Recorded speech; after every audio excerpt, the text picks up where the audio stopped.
Hello， 大家好，欢迎来到首哥科科，我是首哥。使用远端桌面，我们都希望低延迟、高画质。今天首哥就来和大家分享3个远端桌面软体，教大家使用。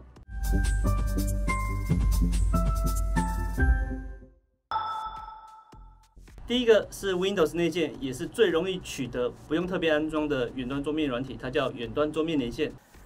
远端桌面连线 RDP， 它其实是在 Windows 一个非常悠久的远端桌面软体。那它只要登入你 Windows 的账号，就可以直接使用你的电脑。不过目前 Windows 是预设把它关闭的，所以在这边我们要先做几个动作，来把远端桌面连线的权限给打开。那首先我们要先进入 Windows 的这个设定，那我们从开始这边有一个设定，点进来，然后在系统这边我们往下找，会找到一个远端桌面的选项。进来以后，我们把这个选项打开，那它这边再确认一下你是不是要启用，按下确认以后，它就完成开启你这一台电脑的远端桌面的设定了。后续我们只要输入这台电脑的 IP 就可以连线进来。接着我们来看怎么样在你的另外一台电脑使用远端桌面连线来连接到你想要连接的电脑。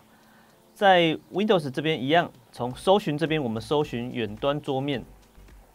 那这时候在这边就会看到一个远端桌面连线，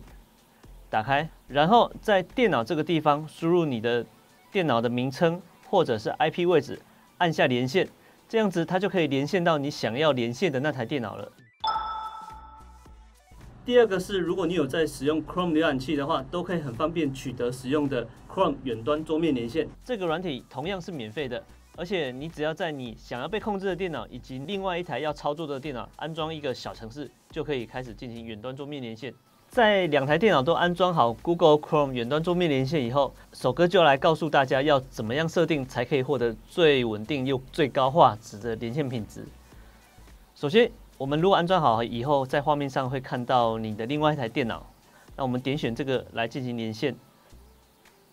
那这边如果会要你输入 PIN 码的话，好，我们这边就输入你设定的 PIN 码，好，可以连线。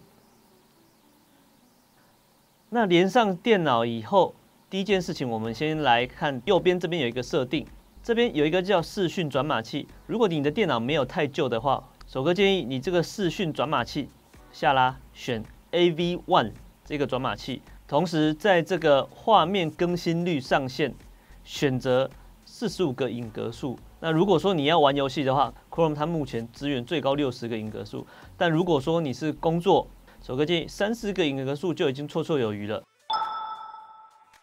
第3个是专为游戏打造，同时具有低延迟、高画质特性的 Parsec 远端桌面软体。它也提供了免费使用，你只要到 Parsec 的网站下载 Parsec 软体，并且安装到你的2台电脑上。首哥会把链接放在下方资讯栏，登录同样一个账号，你就可以像首哥现在画面上显示的一样，在这边看到你的另外一台电脑，点选这个 Connect 就可以进行连线。接下来，首哥要来用真实的环境来测试这3个连线软体的连线速度、延迟还有画面品质如何。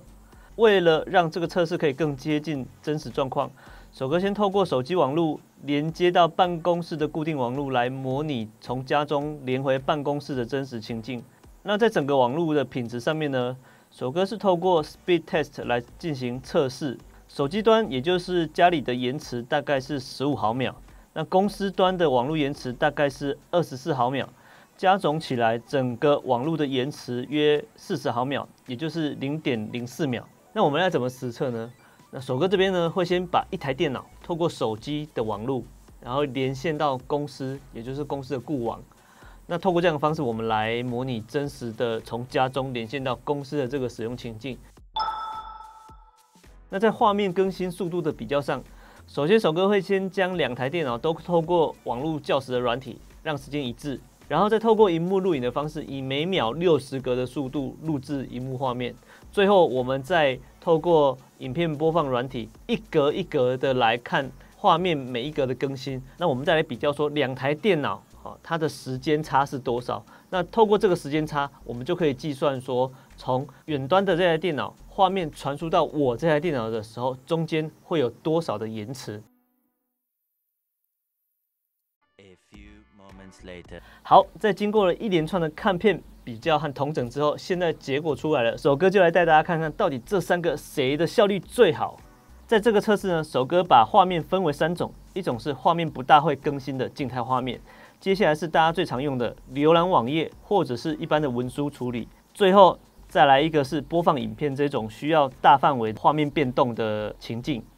接下来我们来看看这3个软体在3种情境下它的效率如何。首先我们看到在静态画面上最厉害的是 Windows 的远端桌面，不过这个情境其实比较少，因为毕竟电脑开着萤幕不动，那就表示人没在动嘛，参考就好。第二个，我们来看一下，在你浏览网页或者是一般文书作业的时候呢，效率最好的其实是 Parsec， 也就是说，其实 Parsec 在画面需要更新的时候，它这个效率就提升出来了。那第2好的是 Windows 远端桌面。那播放影片这个情境，你可以当做是你在透过远端看影片，或者是你在连线到远端来玩游戏。我们会发现这个效能其实是落差非常大。效能最好的呢，毫无疑问的又是 Parsec， 它每个画面平均传输0.06秒就到你的电脑。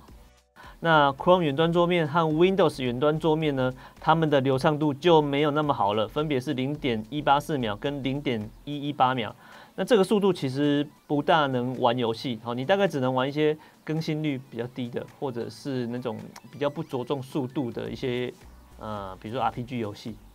但是如果说你要玩一些比较即时的，或是你那个操作上下左右移动很明显的，那基本上这2个都不适合。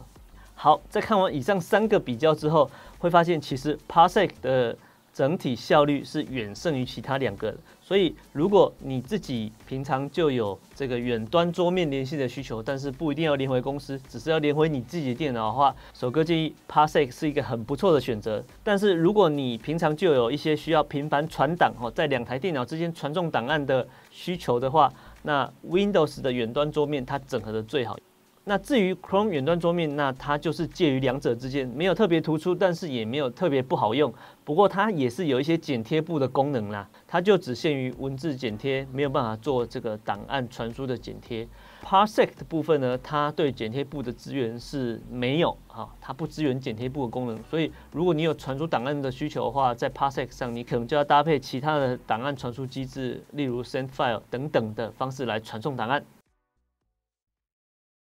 好，以上就是这一次首哥帮大家精选3个远端桌面软体，而且进行效能实测的总结果啦。如果你或是你朋友有这个需要的话，欢迎把这支影片分享给他，让他知道好用的远端桌面软体，并且帮首哥按赞、分享、订阅按起来。那我们下次见喽，拜。